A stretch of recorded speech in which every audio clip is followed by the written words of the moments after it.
She said, "I'm just going to mom's, won't be long." Kissed my temple and left.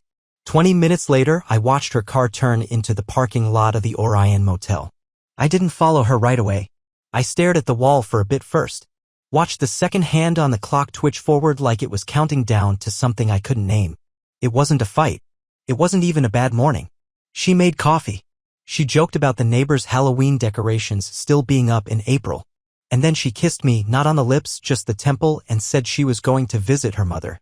It was the kiss that felt strange. Not the act, but the placement. Too casual.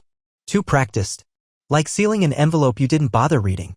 I walked past her phone later and noticed the little gray icon, location not available. No sound, no warning. Just silence where there used to be trust. She's never hidden her location before. It's just always been there, popping up while she's at Trader Joe's or the yoga studio. And now suddenly, nothing. A blank space where her honesty used to be. It's a quiet kind of betrayal. Not loud, not angry. Just subtracted. I waited 10 minutes. I don't know what I thought would happen. That the dot would reappear. That the motel parking lot would vanish. That I'd stop feeling like a mirror turned toward a wall. Instead, I took the keys. Not with rage. Just habit. Quiet logic. And I drove. I didn't know where I was going at first. I told myself it was just a drive to clear my head even as my hands turned at each light without asking me. There was no plan. No address in the GPS. Just this awful gravity pulling me somewhere I didn't want to be. The Orion Motel sits on the edge of town. It's tucked behind a gas station and a boarded-up diner, the kind of place that always looks wet even when it isn't raining. She once laughed about it. If I ever cheat, she joked, you can bet it won't be in a place that rents rooms by the hour. She laughed. I laughed. It was harmless. But that's where she was. Her car, parked backward near the end of the lot. Like it wanted to vanish. Like it didn't want to be found. I didn't pull in. I didn't even slow down. I just kept driving past. My hands gripped the wheel too tightly and my stomach turned over itself. Not in anger. Not even in sorrow. In disbelief. Because the worst part wasn't what I saw. It was how easily everything fell apart. Like the whole marriage was held together by friction and weather. She'd said moms. She said it the same way she said 1,000 other things, casual, effortless. And I believed her. Because believing her was easier. But now I see it differently. That kiss on the temple wasn't love. It was camouflage. I kept driving. Didn't know where I was going. Just knew I couldn't go home yet. Not to that kitchen. Not to her empty coffee cup still sitting in the sink. The world felt different after that. Like I'd walked through a door that only opens one way. And the reflection I left behind? It's still smiling. But I'm not sure it ever meant it. I told myself maybe she just needed space. But I started watching things I'd never noticed before, how often she touched her phone, how little she touched me. I didn't mention the Orion Motel. It lived behind my eyes now, a ghost I wasn't ready to name out loud. If I said it, if I brought it into the room, it would change something. So I let it sit. And I started noticing. Not in the way jealous men do. There was no rage. No grabbing of phones or questioning of texts.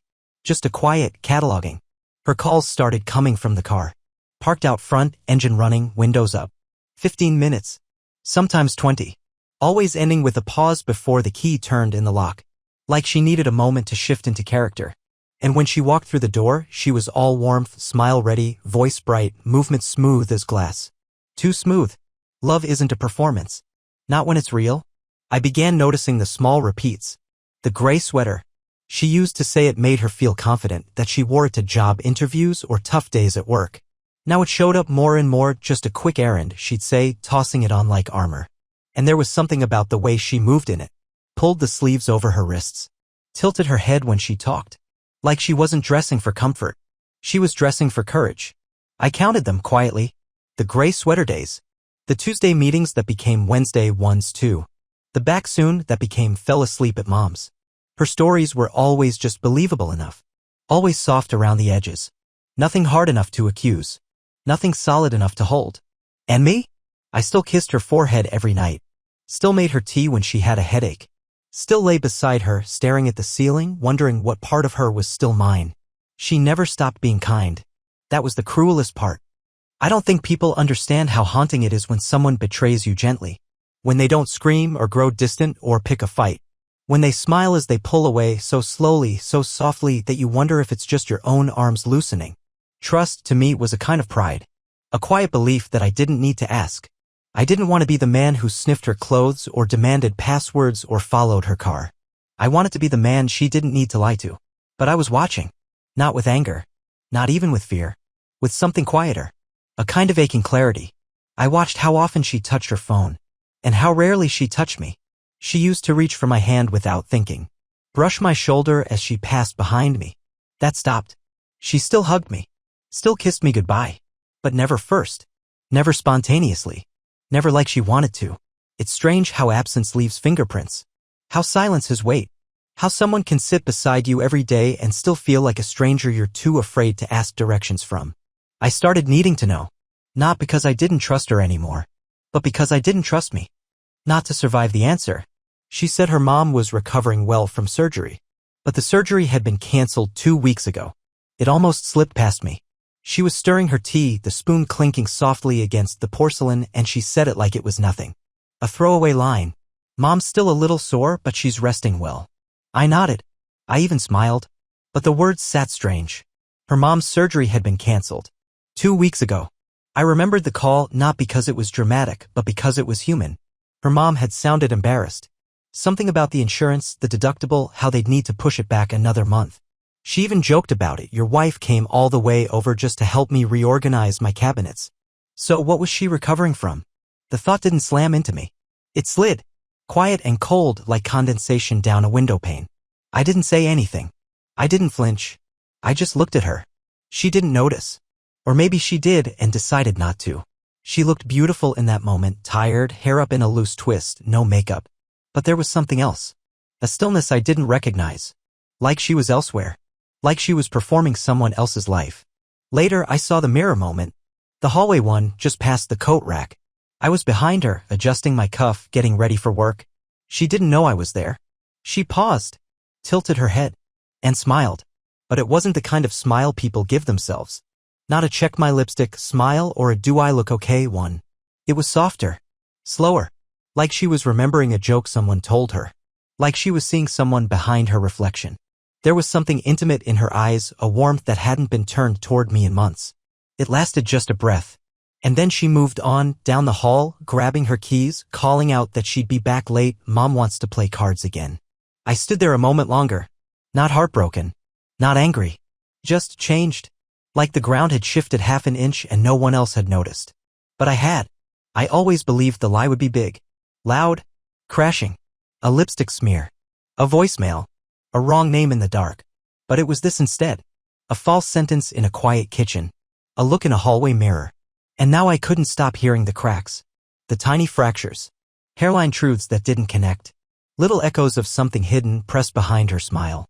She kissed my cheek that night like she always did. Same lips. Same routine. But the weight was gone. And all I felt was air. I started keeping a list. Not to accuse. Just to understand the pattern if there was one. There's a black notebook in my desk drawer. Fits in the palm of my hand. No label. No title. Just pages. Just silence. I don't write confessions in it. No feelings. No rage. Just dates. Times. Durations. When she left. How long she was gone. Whether her phone's location was live or conveniently grayed out again. It's strange how something so small can hold so much weight. I open it like I'm checking a pulse. Flip to the last entry. Tap the pen once against the paper before I write. She left at 5:42 p.m. said it was groceries. Came back at 8:17. Bag had exactly 2 items. Neither perishable. Location, off. I don't circle things. I don't draw conclusions. I just record. Trying to map her absence like constellations, seeing if the chaos makes a shape. It helps me breathe somehow. Like I'm no longer drowning in confusion, but swimming in it on purpose. And while I write, she changes. Softly. But noticeably. She brings home almond croissants. The kind I used to love but stopped buying. She hums again absently like she used to when we first moved in. She laughs at my bad jokes. Sits beside me more often. Touches my shoulder as she passes. Not affection. Not guilt. Calibration. She's recentering herself in my field of vision. Not to reconnect, but to distract. She's overcompensating. I see it in the way she places her phone face up now, but never unlocked. In the way she starts conversations more than she ends them. Like she's trying to buy a few more days of peace before the curtain falls. And that's when it hit me. She knows. Not everything. Not even most. But enough. She knows that I know something. That I look at her differently now. That there's a delay in my smile. That when I ask where she's going, I'm listening more closely than before. She can feel it in the air between us. That fragile tension. Like the breath before a confession. Or a storm. But here's the truth. She doesn't know what I know. Because I don't know either. Not yet. All I have are dates. Moments. Quiet anomalies written in ink. But I'm learning the rhythm of her absence. And when I find the shape of it, the full outline of whatever's been hiding behind her eyes, I don't think I'll be surprised. I just hope I'm ready. I asked her how her mom was doing. She blinked just for a second before saying, "Oh, she's fine." Too quickly. It was a quiet morning. Sunlight pulled across the table like a warm spill. I'd made eggs soft with cracked pepper the way she likes them. She walked in with damp hair and bare feet, one shoulder of her sweatshirt slipping low. The kind of morning where nothing should matter except the smell of coffee and the hush between conversations. "How's your mom?" I asked. Just that. Nothing heavy in my tone. Just air passing between us. She paused. It was barely anything, the space of a blink. But I saw it. Her eyes dipped, her hand froze over her fork, and then smile. "Oh, she's fine." Too quick. Too light. Like a drawer shutting on a secret. No follow-up. No, she finally rescheduled, or she's still nervous about the anesthesia. Just a period. Not a paragraph. And she didn't ask why I was asking. That was the tell. Because if it were real, if her mother had just gone through surgery, she would have said more. Or asked more. Why? Did she call you? Did she say something? But she just smiled. Took a bite of toast. As if the moment hadn't happened at all. Later that day, I dialed the number I already knew by heart. Her mother answered on the third ring, voice bright with morning routine. "Hi, sweetheart," she said. "Is everything okay?" I asked the same question, "How are you feeling?" She laughed. "No change yet, we're still waiting to reschedule. The hospital's a mess with their booking system." I didn't correct her. Didn't ask why my wife said otherwise. Just thanked her. Said I was thinking of her. And hung up. That night, my wife kissed me. Not her usual goodbye kiss, the light brush on autopilot. This was slower. Warmer. Her hand rested on my chest a second longer than needed. Her eyes stayed on mine after she pulled back. Searching. Soft. I let her. I could have pulled away. I could have asked her again. But something had shifted. And I didn't want her answer anymore. I just wanted to see how far she'd go. How much of my face she could look into while building the next lie. It's a strange thing watching love dissolve in real time. Not with shouts, not with doors slamming, but with quiet replacements. A lie where a truth used to be. A performance instead of a moment. I used to think lies were about the words. Now I know better. They're about what's missing. The pause, the detail, the question that never comes. She lied to me. Sweetly. Deliberately. And I didn't flinch. Because I didn't need her to tell the truth anymore. I just needed to know how much of me she was willing to lie to. Some nights I imagined confronting her. But the truth is I didn't want a confession. I wanted to rewind the clock. I started waking before the alarm. Not in a jolt, just a slow rise from sleep into darkness. 4:30 a.m. No birds. No light. Just her back to me, steady and still. I'd lie there and listen. To her breathing. To mine. Count the beats in her inhale. The pause between exhale and silence. It felt like being in a room right before the storm hits, too calm, too still. Like the wind holding its breath. Some mornings I'd stare at the ceiling, tracing patterns in the plaster. Looking for answers that didn't speak. Some part of me still hoped I was wrong. That I'd added shadows to her smile. That I'd imagined the gray location dot, the changed cadence in her voice, the lies she delivered like lullabies. But the list in my drawer said otherwise. 12 dates. 3 drives where she never picked up her phone. 1 motel. 1 smile in the mirror that didn't belong to me. Still, I told no one. Not friends. Not my brother. Not even the version of myself I used to trust. Because saying it out loud would cut the last thread holding this together. And I wasn't ready to fall through. She'd gotten sweeter. Laughed more. Played music while she cooked again. Her hand brushed mine when she passed the pepper. She kissed my cheek when I poured her tea. Guilt, I think, makes people generous. But it also makes them careless. That night, I don't know what she was doing. Laundry maybe. Or just distracted. But the phone buzzed once, lit up, and didn't lock right away. It was face up. She was in the next room. And I looked. Not because I meant to. But because I couldn't not. The message wasn't long. Just made it home. Can't stop thinking about earlier. No name. Just a bubble. Just a timestamp.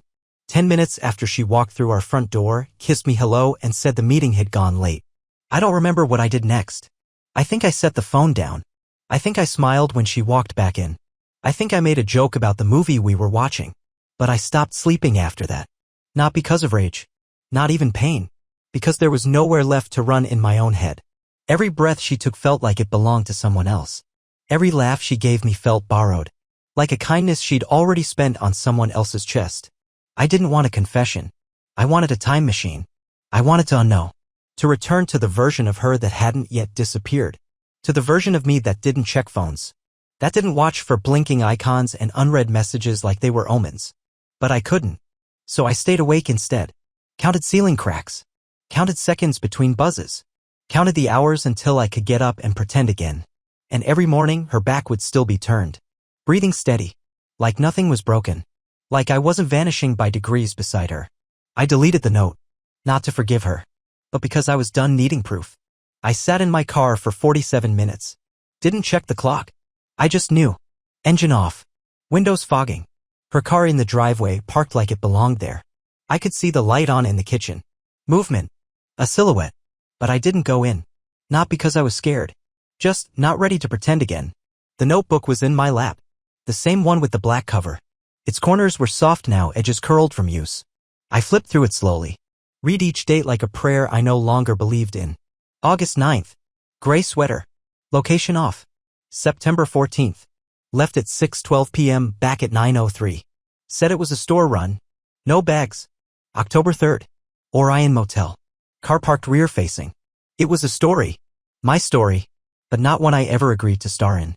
I ripped out the pages. Not with violence. Not with fury. One by one. Let them fall into the passenger seat like dead leaves.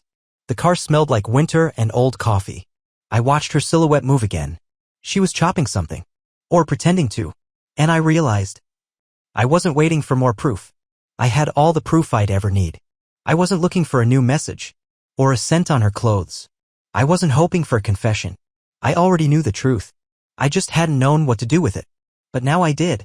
I wasn't going to confront her. There'd be no dramatic scene. No yelling. No, how could you echoing off the walls? I didn't need her to say it. Because what I needed wasn't her truth. It was my choice. Something left me in that car. Not love. That was already fading. What left me was the need to be loved by her. The part of me that waited. That doubted himself. That asked, maybe she's just tired? Maybe it's my fault? Maybe this is just a phase. Gone. And in its place, silence. Not the quiet kind that falls between words. The kind that builds walls. Thick. Clean. Final. I walked inside half an hour later. She smiled when she saw me. Said dinner was almost ready. I smiled back. And said nothing. Because silence now was no longer avoidance. It was power. I saw him. At the cafe down on 5th. She said she was meeting a friend from college. He wasn't from college. I wasn't looking for her. I was on 5th for coffee. That's all. But there she was. Outdoor seating. Gray scarf. Hair half up, the way she wears it when she wants to seem effortless. And him. He was leaning in. Not aggressively. Not possessively. Just close. Close like familiarity. Like shared memory. His hand rested on the table and hers was just there. Inches away. And then she touched his wrist. That was hers. The way she used to reach for me when I was anxious. Just a light graze, as if to say, I'm here. It wasn't overt. Wasn't scandalous. But it was real. And it was theirs now. I didn't go inside. Didn't stand in the doorway demanding answers or justice. I just watched. He made her laugh. That sharp inhale followed by the crinkle near her right eye. I hadn't seen that laugh in months. She looked light, not in body, in being. Like all the heaviness she carried with me, the tension, the lies, the slow, spiraling silences had evaporated. She tilted her head when she laughed again. She used to do that with me. That was what gutted me. Not the betrayal. Not the secret. But the ease. She had found somewhere to place her joy. And it wasn't here. I walked away before their drinks even arrived. Didn't need more. That night she came home. Hair windblown. Lips pink. Smelling faintly of citrus and something unfamiliar, a clean cologne, maybe. Not mine. She dropped her keys in the bowl. Smiled. We ran late. Sorry. I nodded. Set my book down. Said nothing. There was a pause then. Not long. But dense. She looked at me, really looked. and something flickered behind her eyes. Not guilt, fear, not of me, of what I didn't say, of what she could no longer read in my face. Because silence now had changed shape. It was no longer a waiting room. It was a verdict. She started to notice that I didn't reach for her anymore, that the air between us was no longer soft. She began folding my shirts more neatly. One extra crease. Sleeves lined just so. Like precision could repair what attention had unraveled. She made my favorite dinners. Twice in 1 week. Miso salmon. Roasted carrots with honey glaze. Meals we used to make together. Now she plated them carefully like offerings. I ate them. Said thank you. Then did the dishes in silence. She offered back rubs. Randomly. Wordlessly. Once while I stood at the sink staring out at the bare trees. I let her hands touch my shoulders. Let them linger. But I didn't reach back. No forehead kisses in passing. No evening jokes. No asking how her day had gone. Just quiet. Polite. Contained. We became strangers who knew the same calendar. She still called me babe sometimes. Soft like a reflex. But even the word felt like a leftover. And through it all, she said nothing. Never asked the real question. Never offered the real answer. Until one night, in bed, she turned slightly toward me. Sheets rustled. Her breath hitched. And then, carefully. Is something wrong? I didn't flinch. Didn't sigh. Didn't rehearse. I just looked at her. Really looked. Into the eyes I used to memorize. And said, no. Because whatever was wrong had already passed through us. Like a storm that hit and kept going. We were the wreckage now. She blinked. Waited, maybe for more. But I had no more to give. And in that silence, I think we both heard it.